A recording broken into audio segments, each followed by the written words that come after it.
थी शिरीन। ये इस कहानी का 12वां भाग है, दुर्लभ वस्तुएं।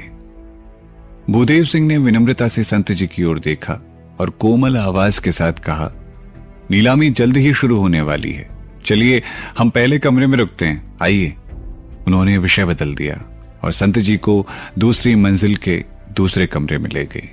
रमाकांत राव, दोनों बहनें और शशिकला सोचने लगे कि क्या कमरे में अन्य अधिकारी भी थे। अभिमानी भूदेव सिंह को इतना किसने डरा दिया था? वो जरूर ही कोई महान व्यक्ति होगा। जब वो इस मामले को टटोल रहा था तो शशिकला ने उसे चाय देते हुए प्यार से सहलाया। थोड़ी देर बाद भीम सिंह विदाई लेकर अपने कमरे में वापस आ गए। उन्होंने कहा उन्हें एक आपातकालीन स्थिति संभालने के लिए जाना पड़ रहा था। जाने से पहले उसने शिरीन को 1 लाख सोने की मोहरें सौंपी ताकि वो नीलामी की कोई भी वस्तु खरीद सके और खाली हाथ वापस ना जा सके। इसके बाद वो कमरे से बाहर चला गया। इससे पहले कि शिरीन उसके प्रस्ताव का स्वीकार करे, वो वहां से बिना कुछ सुने ही निकल गया। शिरीन ने अपने पतले होठों को काटा और मोहरें स्वीकार कर ली। आखिर उसे पैसों की जरूरत थी। इसके अलावा उसने सुना था कि ताकत देने वाली संजीवनी बूटी भी नीलामी में बेचने के लिए लाई गई थी। वो उस बूटी को खरीदने के लिए तैयार थी, भले ही इसमें 1 लाख मोहरें ही क्यों ना लग जाएं। ये बूटी इतनी महंगी इसीलिए थी क्योंकि ये काफी दुर्लभ थी। उसने खुद को बताया कि वो थोड़े समय में भीम सिंह के पैसे वापस कर देगी। उसे लगा कि उसकी क्षमताओं के आधार पर ऐसा करना उतना मुश्किल नहीं होगा। दाग! नीचे की ओर से एक जोर से हथौड़ा पीटने की स्पष्ट और तीखी आवाज सुनाई दी, जिसने संकेत दिया कि नीलामी शुरू हो गई है। नीलामी की प्रक्रिया आधुनिक दुनिया के लोगों की तरह ही थी, जिसमें नीलामी सबसे सस्ती वस्तु के साथ शुरू हुई। यह नीलामी घर भीमपुर राज्य में सबसे बड़ा और शानदार था, और जिन मेहमानों को यह दिखाया जा रहा था वो या तो अमीर लोग थे या उच्च पदों पर विराजमान अधिकारी। इसीलिए नीलामी वस्तुओं में ऐसी वस्तुएं शामिल थी जो बाजार में दुर्लभ और मिलने में मुश्किल थी। नीलामी बोली की सबसे कम शुरुआती मूल्य 10,000 मोहरों पर की गई थी। जब शिरीन ने अपनी आस्तीन में पड़ी सोने की मोहरों को छुआ तो उसे लगा कि वो एक गरीब व्यक्ति है। उसके बाद उसने भीम सिंह द्वारा दी गई मोहरों को महसूस किया और उम्मीद रखी कि उसे संजीवनी बूटी बाजार से कम मूल्य में मिल जाएगी और उसके पास जितने पैसे हैं उससे अधिक उसे खर्च नहीं करने पड़ेंगे।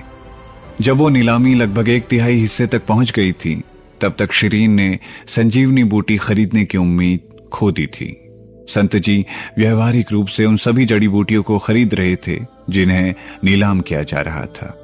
चौथे राजकुमार भूदेव सिंह वास्तव में एक बदमाश की तरह बोली लगा रहे थे। चाहे बोली लगाने के दौरान जड़ी बूटियों की कीमत कितनी भी बढ़ जाए, वो हमेशा अपने प्रतिद्वंदियों को 20,000 मोहरों के अंतर के हिसाब से हरा दे रहे थे। शिरीन ने खुद देखा, भूदेव सिंह ने 60,000 मोहरें एक विशेष जड़ी बूटी के लिए खर्च कर दी जो कि 30,000 से अधिक लागत की नहीं होनी चाहिए थी। वो इतना अमीर था कि शिरीन उसे लूटने की योजना बनाने लगी। वास्तव में उसके पास अब कोई चारा भी नहीं था, क्योंकि भूदेव सिंह ने जड़ी बूटियों की नीलामी के दौरान अन्य बोली लगाने वालों में अधिकांश को हरा दिया था। इसीलिए जब भी जड़ी बूटियों की नीलामी की जा रही थी, तब बाकियों ने बोली लगाना ही बंद कर दिया। आखिरकार कोई भी जानबूझकर चौथे राजकुमार को अपमानित नहीं करना चाहता था। हालांकि लोगों की बड़ी भीड़ के बीच अभी भी कुछ अजीब बोली लगाने वाले लोग थे। उनमें से एक सीट छोड़कर नीचे जमीन पर बैठा हुआ था। अपनी पोशाक से वो एक जानकार बच्चे की तरह लग रहा था। उसके लाल होंठ, सफेद दांत और खूबसूरत आंखें थी। वो गोरा भी था और सुंदर भी, और उसका चेहरा सुडौल भी था। पहली मंजिल पर बैठे इस व्यक्ति को देखकर कोई आश्चर्यचकित नहीं हुआ।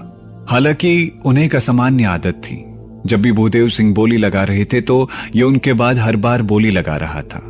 वो हमेशा अपनी गोरी और लंबी उंगलियों में से एक को उठाता और नीलामीकर्ता के सामने उसे लहराता, क्योंकि वो एक अच्छे स्वभाव वाला व्यक्ति था। नीलामीकर्ता हर बार सोचता था कि वो व्यक्ति भूदेव सिंह की तुलना में कम से कम 10,000 मोहरें ज्यादा लगाएगा, लेकिन अप्रत्याशित रूप से वो हर बार धीरे से कहता, मैं सोने की 1 मोहर ज्यादा दूंगा। इन कुछ शब्दों में कमरे में सभी को हंसी के साथ दहाड़ने का एक कारण मिल रहा था।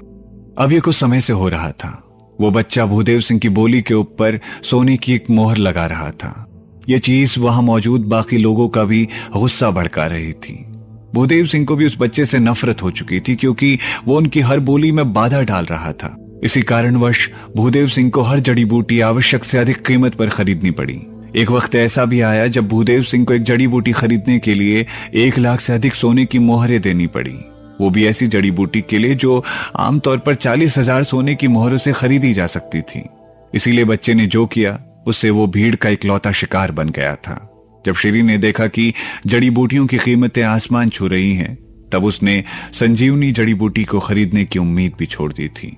वो बस एक खिड़की के पास खड़ी हो गई और उस बच्चे की पहचान पता करने पर अपना ध्यान केंद्रित करने लगी। वो एक शर्मीला व्यक्ति लग रहा था, क्योंकि वो थोड़ा शर्मा रहा था जब दूसरे उसे घूरे जा रहे थे। शर्मा भी बिल्कुल एक महिला की तरह ही रहा था। वो एक कली सा नाजुक लग रहा था। ऐसा लग रहा था कि उसने पहले कभी घर से बाहर कदम नहीं रखा था। शिरीन को नहीं पता था कि ये व्यक्ति कौन था, लेकिन वो दूसरों के भाव के आधार पर जान गई थी कि उसको वहां कोई नहीं जानता था। ये पहली बार था जब भूदेव सिंह इस तरह के एक असंवेदनशील व्यक्ति से मिले थे। हालांकि यहाँ के नीलामी नियमों में एक बोली लगाने वाले को सामाजिक स्थिति के साथ दूसरों को दबाने की अनुमति नहीं थी और इसीलिए वो केवल कीमत बढ़ा सकते थे। बाद में उसने बच्चे की चाल को अपनाना शुरू कर दिया, जैसे कि बोली को 10,000 सोने की मोहरों के साथ बढ़ाने के बजाय केवल 1 मोहर वो जोड़ रहे थे। उनके आश्चर्य के लिए बच्चे ने अविश्वसनीय रूप से सोने की 10,000 मोहरें जोड़ दी। दूसरों को यह आभास हो चुका था कि चौथे राजकुमार को यह बच्चा काफी चुभ रहा है। यह स्पष्ट रूप से बच्चे और चौथे राजकुमार के बीच एक मुकाबला था। यह बच्चा वास्तव में कौन था? चौथे राजकुमार के खिलाफ जाने के लिए वो इतना साहसी कैसे हो सकता है? ये सवाल कई अन्य बोलीदाताओं के दिमाग से भी निकला। शिरीन उस दृश्य का आनंद ले रही थी जो उसके सामने हो रहा था। सीधे चौथे राजकुमार को चुनौती देने की हिम्मत करने वाला कोई भी औसत व्यक्ति नहीं हो सकता। इस प्रकार केवल 3 संभावनाएं थी। यह बच्चा मुकुट राजकुमार के साथ संबंध था और इसीलिए वो जानबूझकर कर रहा था। यह बच्चा एक भोला और संपन्न रूप से पागल बच्चा था जो काफी मूर्ख था।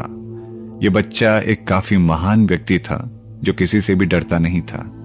क्योंकि बच्चा बचकाना और पागल दिखता था तो उसके महानुभाव बनने की संभावना इतनी कम थी कि शिरीन ने तुरंत उस संभावना को उड़ा दिया। दूसरा विकल्प असंभव था। अमीर और रईस के अलावा किसी भी बच्चे में चौथे राजकुमार को सीधे चुनौती देने की हिम्मत कहां होगी? वो ऐसा करने के लिए बहुत बेवकूफ होगा, बहादुर नहीं। 2 संभावनाओं को समाप्त करने के बाद केवल एक ही संभावना बची थी कि ये व्यक्ति महादेव प्रताप सिंह से संबंध था और चौथे राजकुमार को परेशान करने के लिए यहां था। चौथा राजकुमार भूदेव सिंह को भी ऐसा ही लग रहा था।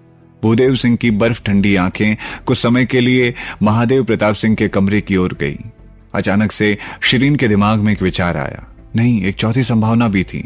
उसने खुद से कहा, शायद कोई महादेव प्रताप सिंह और भूदेव सिंह को आपस में लड़ाने की साजिशें रच रहा हो और चाहता हो कि इस लड़ाई से राजकुमारों का नुकसान और उसका फायदा हो। जब वो अभी भी विचार में थी तो बच्चे ने अचानक से अपना सर उठाया और उसकी दिशा की ओर देखा। जब उनकी नजरें मिली तो वो मुस्कुराया। शिरीन को अजीब लगा। हालांकि बच्चा सुंदर था, मगर वो सबसे आकर्षक व्यक्ति नहीं था जिसका उसने सामना किया था। भूदेव सिंह, रमाकांत राव और यहां तक कि भीम सिंह जैसे कई अन्य लोग भी थे जो उससे अधिक आकर्षक थे।